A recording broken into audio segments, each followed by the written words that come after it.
Greg, before you move on real quick too, who in AWA was great at being like a cowardly heel?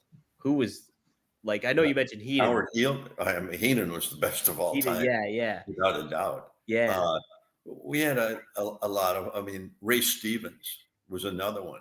Mm-hmm. Phenomenal in the ring, but when you get him going and he'd be begging off, Bockwinkel was good at it. I mean, most of the guys back then, even Mad Dog Vachon, is his personality, his character. He was, I mean, tell you what, when you got in the ring with him, it was it was a battle. It was a battle. And you came out scratched and bleeding, and oh my God, he did everything to you, bite you. Yeah. But at the right time, he knew how to elevate the babyface in the match. Mm-hmm. Yeah. But it was back then. Wrestling was different. I mean, it wasn't so different, but it was. We had a match with Tito Santana and Rick Martel in the Cow Palace in San Francisco. Yep. Big building. It was about 3/4 full, and it's a title match. We're the tag team champions. And we're going, God, I wonder what's going to happen out there tonight. San Francisco's a tough crowd. Well, Martel and Santana walk out, and as they're walking out, the people are going, boring bullshit, boring bullshit. God almighty. I guess they're going to cheer us. We come out, boring bullshit. We go, God damn it. So for 18 minutes, Tito and Martel had a top wrist lock on us and worked our arm. And we would take these spots, get out of it. They'd end up with the arm. At about 18 minutes, all of a sudden, the crowd turned. And it was like they stood and we had them. Yeah, you'd mentioned this one before. It is like, yeah, and that was the art of wrestling.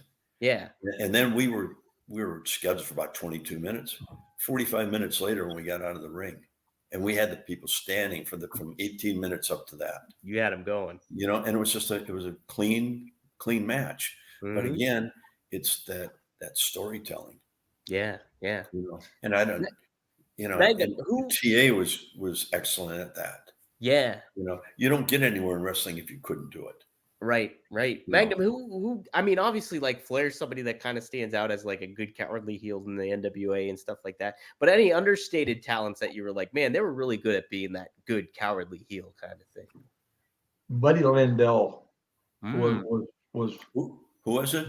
Buddy Landel was it never got over kind of like the middle card position, but had all those tools and all those skill sets and could be cocky and arrogant, and then could switch right around. And when it got turned around on him, go in the backpedaling, all that stuff. And the having to have a reason to do those things is what's always pulled people in, and that's why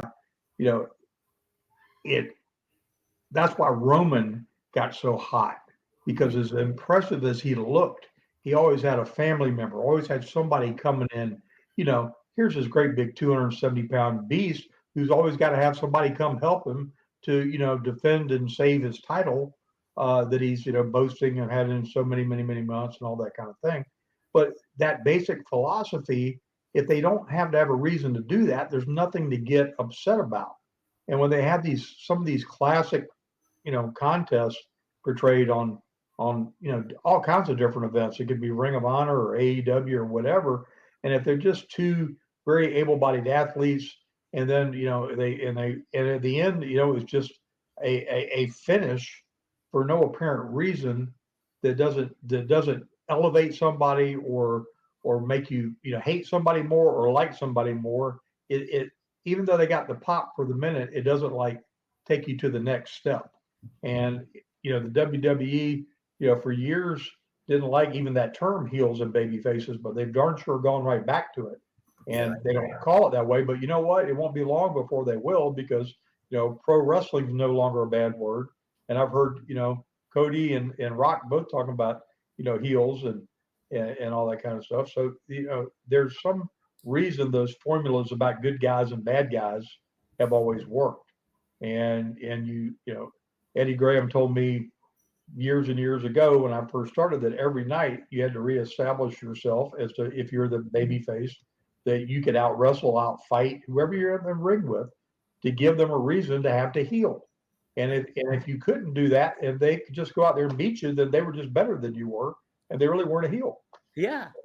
And I so know I could have gotten in the ring with Magnum and made him a heel really quick. We keep saying, "Oh, you're the big heel here, Greg." Well, I could have been too. Yeah. Probably more so than TA. See, Magnum, he would have been the lone wolf, and you would have been the heel that joined the Four Horsemen and would just keep in today's time, I could very easily be, because with some of the attitudes of some in today's culture of wrestling, I probably would come off like an old dinosaur, and I just we're all passionate about this thing called wrestling that we love. And there's something to be learned from everybody, whether they're a newbie starting out that's trying to make their way up the ladder, or an old timer. But you kind of got to always have your ears open to be able to listen and learn those things. And that there's a lot of folks today that take some offense sometimes to someone just trying to give them a little advice. You don't have to take the advice, but at least listen to it. See if there's something there that might be relevant, might keep you from maiming yourself for life or something, or just being better at your craft. But those prevalent, kind of new age, different generation attitudes that are, I'm not saying they're prevalent, but there's a lot of it in, kind of a younger group of guys that have come up from, the indies and the this, that, and the other. Because again, it's a different culture. We had territories. We had places to go and learn the craft. So today they, they're in backyard wrestling, or they're in, whatever little indie event they can get to, and that's how they paid their dues, though they haven't been able to get a wealth of experience because they don't do it 7 days a week, and it's a shame. So I have compassion for them. I just wish some of them would say, hey, there are some things about this other that you can blend together, and it doesn't just have to be a spot fest. And take a look at to your point, the main event match at WrestleMania was not a spot fest. It was a great storytelling match, and there was a lot of great storytelling matches there, and that had some great high spots in them, but it wasn't one continuous high spot from bell time to bell time. Yeah.